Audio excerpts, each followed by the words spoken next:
We are lucky to have a dry and sunny Thursday ahead. Perfect for spending time outside, and hopefully it's going to be nice for next Monday too. That's when the Greensboro Parks and Recreation Department is holding its free summer playground program. At least that's when it kicks off. Energy at the Park is what it's called. This will be in 4 neighborhoods this summer, running 10 a.m. to 2 p.m. Mondays through Thursdays through August 8th. Wonderful. We have Melvin Melton joining us live. He is the facilities coordinator who also oversees the Energy at the Park Summer Playground Program. Thank you for being here. Good morning. Good morning. So can you just first tell us what the Energy at the Park program entails?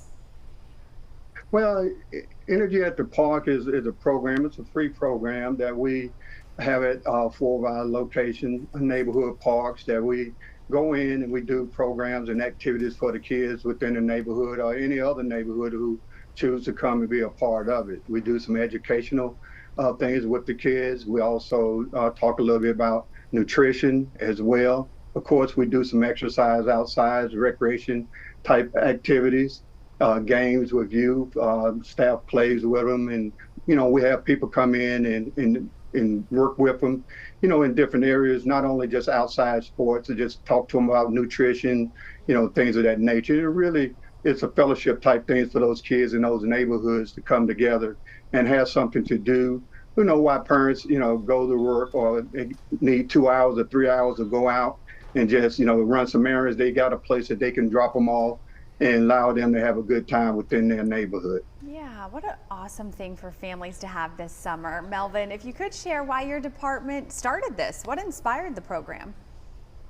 Well, believe it or not, this program has been going on for at least 50 years. Wow. A lot of people don't know that. I'm in my 60s, and so this program began probably 50 years ago, whereas it was more neighborhood. It was just a thing that is, Greensboro had a lot of neighborhood parks, and it was just at that particular time, it just everybody in those neighborhood had a neighborhood park, so they would have this program going on. And during that time, it's sort of like a competition type thing. Some had basketball courts out there, some have ice hockey, what they call board hockey, K-Lot, things like that, and they will all come together and have like a tournament. But that was, like I said, that was years ago. But this program, that we're doing now is sort of, in some of the, food desert areas where, parents have kids that, may not have an opportunity, to go to a camp that, has a fee to it and don't have that means, for that. Yeah, Melvin, you mentioned those sports that were offered a long time ago. What kind of sports are you offering this summer? And we also hear there's some lunch, crafts. Tell us about the experience. Yeah, we have, craft. We have some of our staff. Some of our staff will come in and do some craft with, with our kids. And, with that, we do have other, sports camps, but this is not get up as a sports camp. They do, the volleyball, they do, the kickball, throw footballs and so forth like that. Also, with that, we have expertise to come in and do some things with them. We go, go some field trips.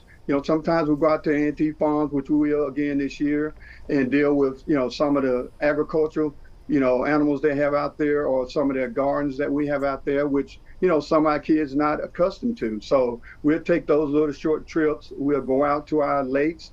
Some of them learn how to fish, those things like that. And that's, that's some for some kids that never been out to the lakes. So, that's a part that's very exciting for some of the kids who never done that before. And of course, like you said, about the lunch, oh, that's very important. We partner with different county schools, but, I just remember that, my father shared with me, if I was hungry and you gave me something to eat and I was thirsty and you gave me something to drink, then some would ask, when did you see me hungry and fed me, or thirsty and gave me something to drink?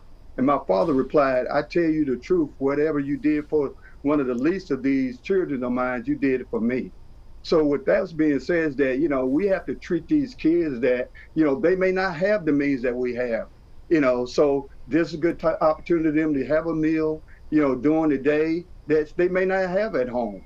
And it's an opportunity for us to let our light shine and be sympathetic of those who may not have what we have.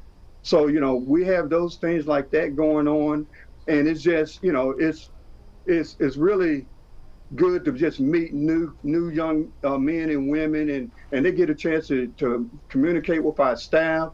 Most of our staff is school teachers, PE majors, and so they're going to interact with the kids and have fun with them. And it just, it's a point is that you're making an impact on the child's life. Definitely. And that's the most important thing. We don't look at I don't look at numbers. I look at the impact that we're having on those kids in those neighborhoods. And you're certainly having a big impact, Melvin. Thank you so much for going over that, and thank you for putting on this important program for these families. Rising first grade students through 15-year-olds, all welcome to participate in this. You do have to register ahead of time. The program may close due to severe rain or extreme heat, be aware, but for more information you can always visit the Parks and Recreation website.